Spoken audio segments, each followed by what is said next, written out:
Sadya lamang po siguro nagpapatawa itong SMNI. Meron po kasing nakapost dito sa kanilang Facebook page na itong SMNI News. At ito yon. Naku, tinignan ko po itong pictures ng mga nagpuprotesta at nagpapakita daw ng suporta dito sa dalawang SMNI host na si Ka Eric, yung kalbo, at si Badoy. Nung tinignan ko yung pictures, baka naman kasi itong mga to ay mga empleyado rin ng SMNI. Natural, dapat silang sumuporta. Sabi nga nung ilang netizen, baka daw on break itong mga ito at pansamantala ay pumunta nga dito at magtaas ng mga placard bilang pagsuporta o bilang pagsuporta kay Ka Eric Cono. Yon. Bakit nakakatawa? Kasi ang sabi dito, eto yun, bumuhos daw ang suporta ng iba't ibang grupo. Malawak na mamamayan, yun po ang term, para ipanawagang palayain sila Ka Eric at Doc Lorraine. So kamakailan, meron silang drama na kuno ay sila ay nag-hunger strike or magha-hunger strike. Parang yung tipong iisipin siguro or gusto nila na isipin ng mga kababayan natin na sila ay hero, katulad ng sinasabi ni Harry Roque, 'di ba? Yun yung pahayag na sila ay mga bayani ko, no?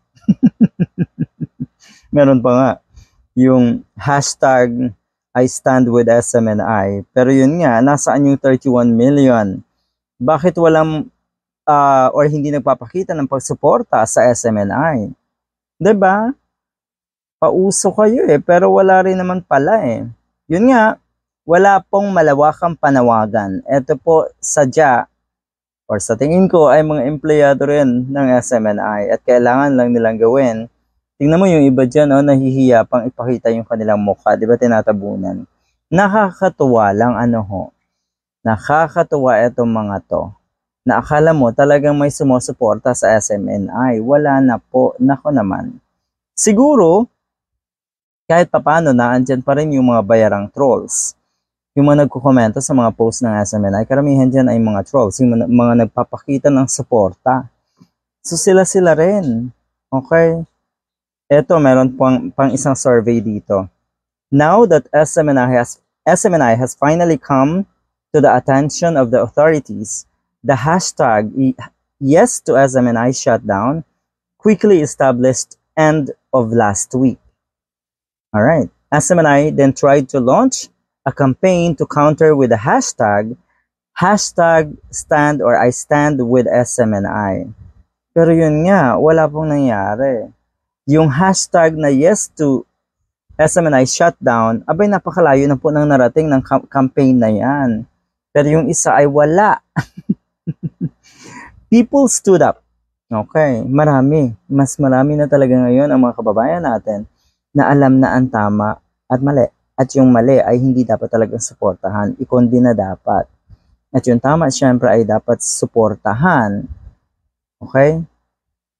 This is the result as of 10 a.m. Meron kasing pinaka-survey or siguro tinignan nila kung ano nga yung result ng dalawang hashtag na yon. At eto ang nangyari. Ito yon. 6,522 po ang gumamit ng hashtag yes to SMNI shutdown. Tapos yun naman pong hashtag I stand with SMNI, 100 lang po ang gumamit ng hashtag na yan. Good luck! Ibig sabihin, hindi umuobra yung mga pahayag ni Roque, yung mga personalidad na sumusuporta sa SMNI. Ibig lang sabihin yan, wala kayong totoong supporters. Okay? Wala po talaga at posibleng ang sumusuporta nga sa inyo ay mga mangmang, nagmamaang-maangan, nagpapauto, at minsan, o kadalasan sabihin na natin ay mga trolls. Kaya good luck.